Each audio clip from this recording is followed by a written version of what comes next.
a une origine burgonde, Lovincum, qui signifie lieu agréable entouré d'eau.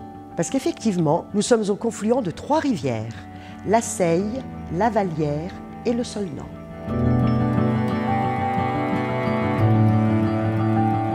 L'église a un toit en tuiles vernissées qui rappelle un petit peu, vous savez, le toit des hospices de Beaune. C'était ce goût flamand que Nicolas Rolin avait pris pour les hospices de Beaune. C'est lui le fondateur.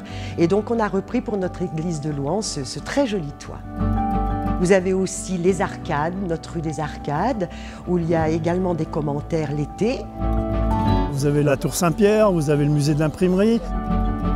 Et tous les lundis, on a un grand marché qui finalement rassemble énormément de monde. Ça ne date pas d'aujourd'hui, hein, du Moyen-Âge. Alors je ne vais pas être chauvin, on parle des beaux marchés, c'est l'un des plus beaux marchés de France, avec certainement d'autres, mais je veux dire, venir à Louhans, moi j'ai des gens qui viennent de très très loin qui me disent « Oh, on aime Louhans parce qu'on a entendu parler ».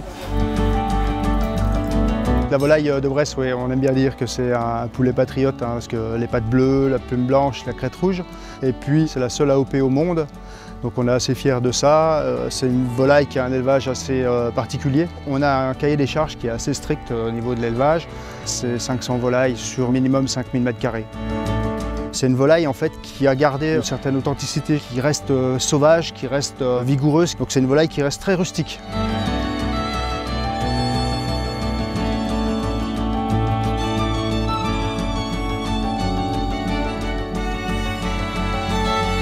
Louhans et la Bresse en général, avec son bocage, peut attirer beaucoup de monde.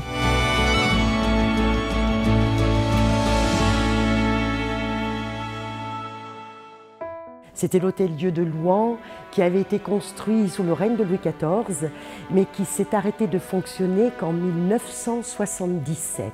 Il y a surtout une apothicairerie magnifique, réputée pour être une des plus riches en Europe, de par sa collection de faïences lustrées hispano-mauresques du XVe siècle.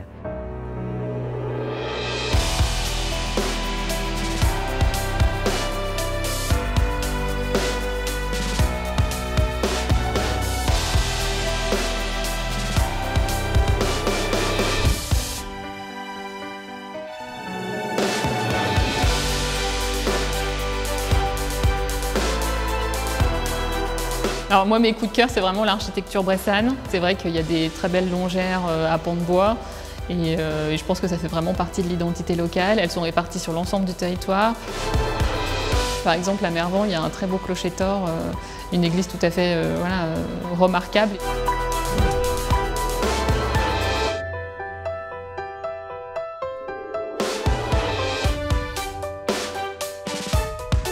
Je me sens très bien là où je suis, je n'ai pas envie d'en changer. Je me trouve bien ancré, enraciné sur mon territoire de Bresse. La qualité de vie, c'est reposant, c'est calme, c'est verdoyant.